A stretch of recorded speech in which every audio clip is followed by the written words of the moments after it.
Hey guys, Coach Ben back.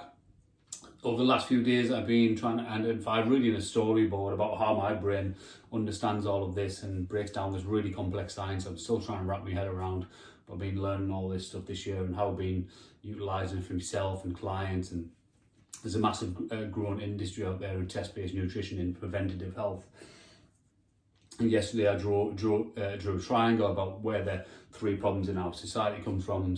Someone like Dr. Paul Clayton would identify these with loads of data studies going back all the way to sort of mid-Victorian era, how our diets changed. And then three things at the top of the pyramid was essential fatty acids and a 6:3 ratio. And why 6:3 ratio testing is becoming a massive trend. It can't be called a mega trend yet, apparently, until it reaches 2.5% of the population. But somewhere in Norway, where this was all born, it's reached about 1% apparently, but it's massively increasing. A Norwegian company that we're working with. I'm just breaking it down. Some of us have heard these terms, certainly as fit pros and health professionals, but it's breaking these down and making it really lovely and visual like I like to, and hopefully that's how my brain understands it really starts to sink in. When it does, when the penny dropped for me, it was massive. So most people have heard of omega-6 and omega-3, but let's break them down, what they do in the body and how it all takes apart. So omega-6 compounds are pro-inflammatory, so they turn on the signal for inflammation, massively to do with vegetable oils when they're overheated, and we find a lot of them because of that, because it's cheap to make, it was plentiful, we're finding them in packaged foods and highly processed foods, certainly fast food restaurants and stuff as well. So when we're eating these foods, they're increasing the signal to turn on. So I've used a sort of flame signal because that's what inflammation is, like it heats up in localized areas. By the way, inflammation isn't obviously bad, other than it's in a localized area, that acute inflammation. So if we twist a knee, we hurt a joint, where we cut ourselves, the body is meant to turn on the inflammation signal.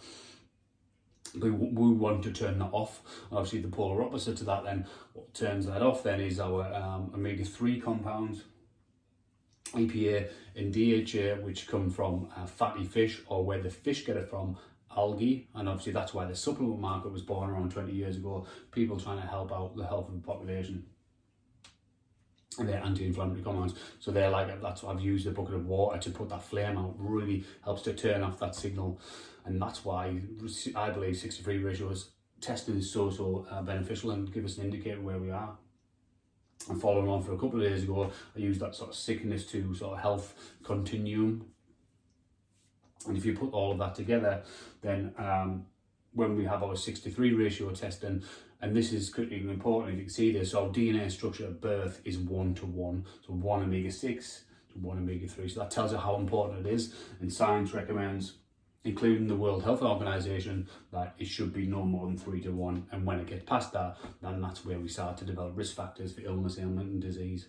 And unfortunately, the average in Europe is 15:1, in America 25:1, somewhere like India 40:1. Vegans rank really highly on this because of the excess of vegetable oil. So when we think we're healthy, maybe we're not. So hopefully all that starts to make sense. But what is inflammation and how does it really affect us at a cell level? So if our cells are out of balance, I'm getting a bit technical now, I'm trying to still understand this, but this is sort of a closer look at the cell breakdown. And in this is these hydrophobic fatty acid tails, where all the fatty acids are stored.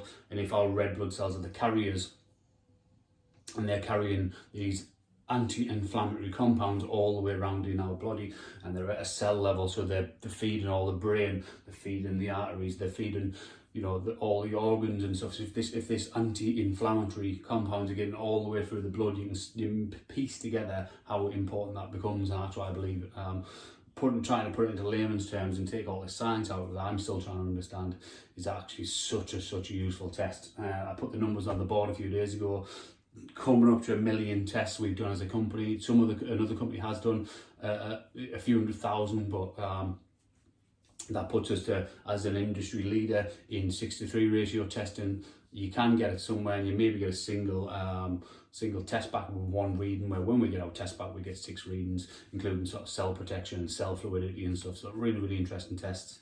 All of that maybe then is starting to make sense about why what is inflammation, how does it sort of spread through our cells, what is pro-inflammatory, what is anti-inflammatory, and how does it all come together? And that it makes sense when I maybe put some test results on the board one day, and then we can have a look at them a closer look.